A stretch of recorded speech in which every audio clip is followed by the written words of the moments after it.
Hi. So now that we are comfortable with using the inbuilt functionality, ठीक है, so अब एक काम करते हैं फटाफट से, let's implement our own maps.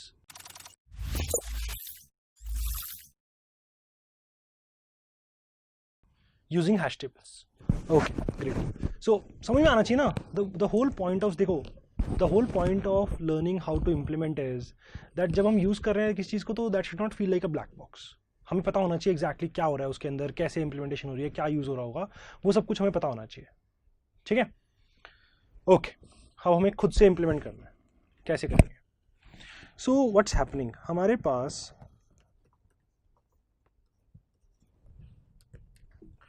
Pass keys and values आ रही है, हमें इनको स्टोर करना है. हम चाहते हैं स्टोर करते टाइम ना लगे, हम चाहते हैं एक्सेस करने में टाइम ना लगे, राइट? सो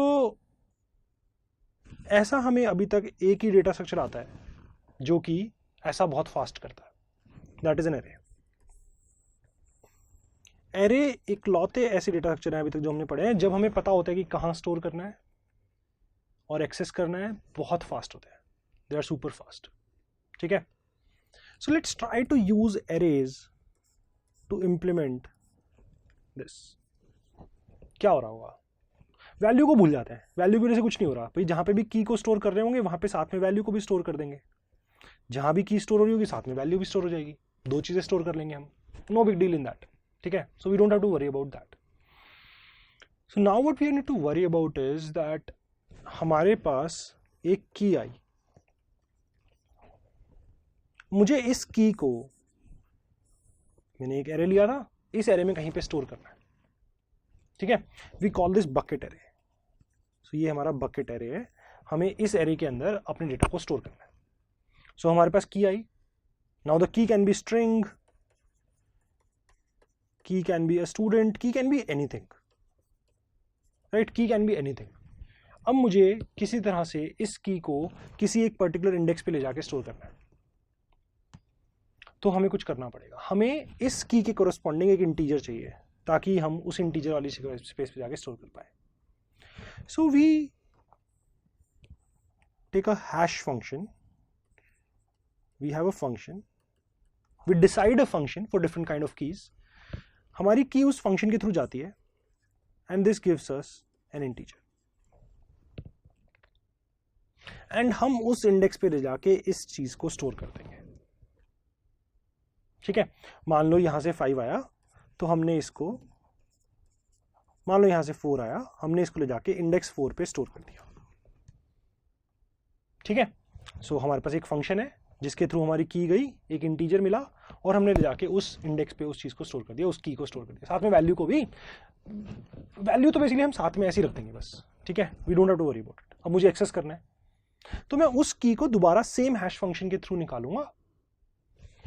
एक इंटीजर मेरे को मिलेगा, सेम इंटीजर मिलेगा, है ना? फंक्शन है, स्टेबल फंक्शन है, एक फंक्शन के थ्रू एक इनपुट जाएगा तो सेम ही आउटपुट आएगा हमेशा. मुझे इनपुट में इंटीजर मिला, मैं फिर से वापस गया और मेरे को मेरी वैल्यू वहां पे मिल जाएगी.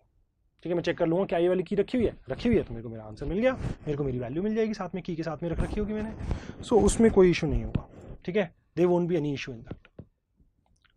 ओके, बेसिक फंडा यही है हैश टेबल्स का.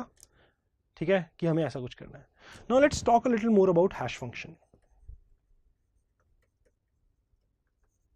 सो hash function actually consist of 2 parts, hash code and a compression function. So there is a reason for this. सोच के देखो, मेरे पास एक स्ट्रिंग आई, मैं इस फंक्शन के थ्रू लेके गया, इसने मुझे दिया 10,593, ये दे दिया इसने मुझे. क्या मैं इस इंडेक्स पे ले जाके इस स्ट्रिंग को स्टोर कर सकता हूं? डिपेंड करता है मैंने जो मेरा एरे लिया वो किस साइज का लिया है. अगर एरे मैंने 20 साइज का लिया है, so there is no index 10593. so हमने क्या किया, हमने अपने काम को 2 पार्ट में डिवाइड कर लिया कि पहले एक काम करते हैं, जो भी की आएगी उसके कोरस्पॉन्डिंग एक इंटीजर लाते हैं. Just fine one integer, that integer can be any integer. We don't worry about within the array size में आ रहा है कि नहीं आ रहा है. That's what we call hash code. This is basically a way of converting the key into an integer. Different type की कीज के लिए different type of hash code होगा जो हमें बेसिकली इंटीजर पे लेके जा रहा होगा। Then given that hash code, let's say मेरे पास आ गया 10,593, मैं इसको कंप्रेशन फंक्शन के थ्रू लेके जाऊंगा एंड होपफुली ये मुझे 0 से 19 के बीच में वैल्यू देगा अगर हमारा बकेट्स हमारे पास 20 है। सो 0 से 19 के बीच में हमारे पास कुछ आंसर आ जाएगा।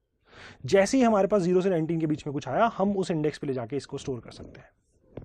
ठीक है, हम इसको उस इंडेक्स पे ले जाके स्टोर कर सकते हैं। A perfect compression function can be percentage bucket size.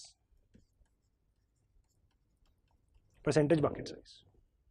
अगर नंबर ऑफ बकेट्स 30 है, परसेंटेज 30 कर लो। परसेंटेज 30 करोगे तो आउटपुट कितने से कितने के बीच में आएगा? 0 to 29 के बीच में आएगा, कहीं और तो जाएगा नहीं। हम वहां ले जाके स्टोर कर देंगे। So percentage bucket size is basically something perfect that we can use as a compression function. क्या अटक गया? Hash code. हैश कोड कैसे लें? गिवन अ की, हमें इंटीजर चाहिए। So as I said, there is no one answer to this. For different kind of keys will have different kind of ways to convert them into an integer. एक object को integer में convert करने के अलग अलग तरीके होंगे। ठीक है, फॉर एग्जाम्पल अगर मान लो मेरी कीज जो है वो इंटीजर ही है, बहुत ही आसान है। 50 आया, हैश कोड क्या रखूं? आइडेंटिटी फंक्शन यूज कर लेता हूं, जो भी नंबर आएगा वही नंबर बाहर कर दूंगा। गिवन एनी की, मुझे उसको इंटीजर में कन्वर्ट करना है ना, without worrying about the range, क्योंकि बाद में तो कंप्रेशन फंक्शन लगाना ही है। सो इंटीजर्स के लिए तो बहुत आसान है, जो इंटीजर आ रहा है उसको उठा के उसी इंटीजर के अंदर कन्वर्ट कर दो। ओके, स्ट्रिंग्स के लिए क्या करेंगे? बहुत कॉमन केस है, हम स्ट्रिंग्स बहुत बार यूज करते हैं हैश मैप के अंदर। सो अपने मैप्स के अंदर एज अ की बहुत बार यूज करते हैं स्ट्रिंग्स को। सो क्या करें? स्ट्रिंग के लिए क्या कर सकते हैं? ABC को इंटीजर में कन्वर्ट करना है। अब इसके बहुत सारे तरीके हैं। First way could be sum of ASCII values. Sum of ASCII values. So what is the requirement of a hash code? हम चाहते क्या है एक हैश कोड से? भाई हैश कोड तो ये भी हो सकता है, कोई भी की आए उठा के 1 दे दो, output is 1। For any kind of string coming in, output 1। अब ये तो बुरा हैश कोड है, because for every string it's going to say index 1 पे ले जा, इंडेक्स 1 पे ले जा। अब यार इंडेक्स 1 पे क्या क्या भेजेंगे? इंडेक्स 1 पे नहीं भेजना है, हम चाहते हैं यूनिफॉर्मली डिस्ट्रीब्यूटेड हो। सो जनरली हम हैश कोड्स की जब बात करेंगे तो हम चाहेंगे कि यूनिफॉर्म डिस्ट्रीब्यूशन हो। ठीक है, मतलब ऐसा नहीं होना चाहिए कि एक ही नंबर पे बार बार गिर रहे हैं। सो थोड़ा इक्वल सा स्प्लिट होना चाहिए, लाइक ठीक ठाक एरिया होना चाहिए जिसको वो स्प्रेड कर रहे हो। So one hash code that we can look at is sum of ASCII values. So character A की ASCII value plus character B की ASCII value plus character C की ASCII value, हमने तीनों को ऐड कर दिया। That is one way of doing it. इसमें क्या प्रॉब्लम है? इसमें एक प्रॉब्लम तो यही है, ABC, CBA, BCA, इन सब का हैश कोड सेम आएगा। ये सब जाके एक ही नंबर पे गिरेंगे। ठीक है, ये सब एक ही नंबर पे जाके गिरेंगे। इट डज नॉट मैटर कौन सा कैरेक्टर कहां पे आ रहा है, सेम कैरेक्टर आ रहे हैं तो सेम ASCII वैल्यू आएगी। ठीक है, सेम ASCII वैल्यू आएगी। एंड बहुत जनरली अगर तुम देखोगे तो बहुत सारे जो हमारे वर्ड्स होते हैं, इंग्लिश वर्ड्स जो होते हैं, वो 3 कैरेक्टर, 4 कैरेक्टर, 5 कैरेक्टर की रेंज में होते हैं। So what that's going to mean is कि जनरली आसपास ही जा रहे होंगे सबके सब। So that's not a very good hash code. Strings के लिए और क्या कर सकते हैं? एक स्ट्रिंग आई, और क्या फंक्शन हो सकता है? हम बहुत कुछ कर सकते हैं। ठीक है, सो एक ASCII कोड हम लिखते हैं सम ऑफ, हम एक हैश कोड लिख सकते हैं सम ऑफ फर्स्ट 3 कैरेक्टर्स, कि भाई अगर ABCDEFB आया तो I am going to just find the sum of first 3, मेरे को बाकियों से कोई मतलब नहीं है। ठीक है, सिर्फ पहले 3 का मैं सम कर लूंगा। इससे क्या होगा भाई, ABCDEF आया और अगला वाला मैंने इसकी परम्यूटेशन दे भी दी अगर, तब भी इनका अलग अलग हो जाएगा कोड, दोनों के दोनों सेम जगह पे नहीं जाएंगे, अलग अलग कोड हो जाएगा। सो अगर परम्यूटेशंस भी होंगी तब भी अलग अलग जगह पे जा रहा होगा, सेम जगह पे नहीं जा रहा होगा। But again this is very limited, वही रेंज है ना। ASCII वैल्यूज कितनी होती हैं, मतलब लाइक बहुत ज़्यादा रेंज नहीं आएगी, और थोड़ी सी रेंज के अंदर ही ये गिर रहे होंगे सारे के सारे हमारे जो वर्ड्स होंगे। In practice, something that we use as a hash code very commonly is you can start treating this like as if it's a number with some base p, कुछ बेस p का number मान लेते हैं इसको। भाई अगर मान लो 123 है, व्हाट इज 123? 1 की इंपॉर्टेंस है 10 to the power 2, बेस 10 में है ना ये, सो 10 to the power 2, 1 into 10 to the power 2, 2 into 10 to the power 1 plus 3 into 10 to the power 0, ऐसे होता है। सो अगर मैं ABCD को नंबर मान लूंगा बेस p का, तो effectively what I can say is this is a into character a into p to the power 3 plus character b into p square plus character c into p plus character d। बोल सकता हूं ऐसा मैं इसको। Now what's happening here is the range is huge. एक number कहां से कहां के बीच में हो सकता है, दैट्स ह्यूज। एस का वैल्यूज मतलब बेसिकली एक स्ट्रिंग के कोरस्पॉन्डिंग हमारे पास क्या आउटपुट आ सकता है, दैट इज ह्यूज। 3 कैरेक्टर का वर्ड है, 4 कैरेक्टर का वर्ड है, बहुत अलग अलग जगह पे जाके दिखाई देंगे हमें। परम्यूटेशन होंगी तब भी बहुत अलग अलग होगा। अगर मैं यहाँ पे ABCD की जगह BACD कर दूंगा तो बहुत अलग हो गया, यहाँ पर B हो जाएगा, यहाँ पर A हो जाएगा, ठीक है, बहुत अलग अलग जगह पे जाके कर रहे होंगे। इट सीम्स लाइक हम बहुत सारी कॉम्पिटिशन कर रहे होंगे, but again most of the words are not that long, so हमें मुझे लगता है ज़्यादा फाइट नहीं होगी ऐसा कुछ करने में।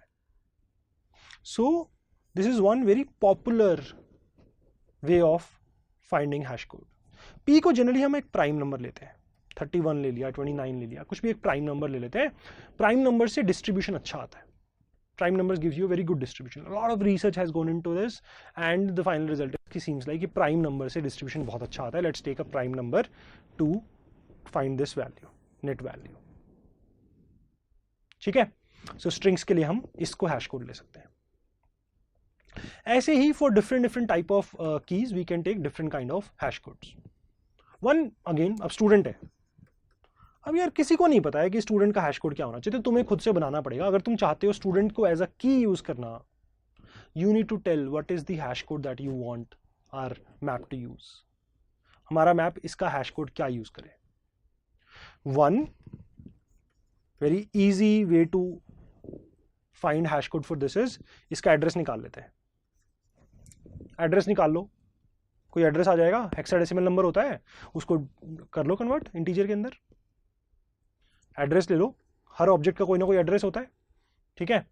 सो जो भी वो एड्रेस है, एड्रेस ऑफ यूज कर लेते हैं। सो किसी तरह से हम एड्रेस निकाल लेंगे अपने उस ऑब्जेक्ट का जिसका हमें हैश कोड चाहिए, और उस एड्रेस के कोरस्पॉन्डिंग हमें एक नंबर मिल जाएगा जिसको हम यूज कर लेंगे। फिर इसको हम कंप्रेशन फंक्शन के थ्रू लेके जाएंगे, which is finally going to give us our integer that we were looking for. So that's a perfect way to do it for students, but we might want to find some other way and we can do that. हम वो बिल्कुल कर सकते हैं, कोई fight नहीं है उसके अंदर, ठीक है। Awesome, बहुत ही awesome, ठीक है। So seems like हम कुछ ना कुछ फिगर आउट कर लेंगे हैश फंक्शन में। हैश फंक्शन में दो पार्ट है, hash code and compression function. Compression function is more और लेस सॉर्टेड। हैश कोड हमें की टू की डिफाइन करना पड़ेगा, की टाइप टू की टाइप डिफाइन करना पड़ेगा। स्ट्रिंग है तो क्या करें, कुछ और है तो क्या करें। क्या प्लान है, की आएगी, हैश फंक्शन से इंटीजर निकलेगा, एंड इस इंटीजर के कोरस्पॉन्डिंग हम उस इंडेक्स पे जाएंगे और स्टोर कर देंगे। But there is still a problem. कितनी पॉसिबल स्ट्रिंग हो सकती है, इनफाइनाइट। इनफाइनाइट पॉसिबल स्ट्रिंग्स हो सकती है। तुम उन इनफाइनाइट स्ट्रिंग्स को अगर 20 बकेट में लेके जाना चाहोगे, 20 डिफरेंट सेल्स में लेके जाना चाहोगे, इट्स डेफिनेटली पॉसिबल कि मैं ABC को लेके जाऊं, कंप्रेस करने के बाद 5 आ जाए, और मैं DEF को लेके जाऊं और कंप्रेस करने के बाद अभी भी 5 ही आ जाए। That's definitely possible.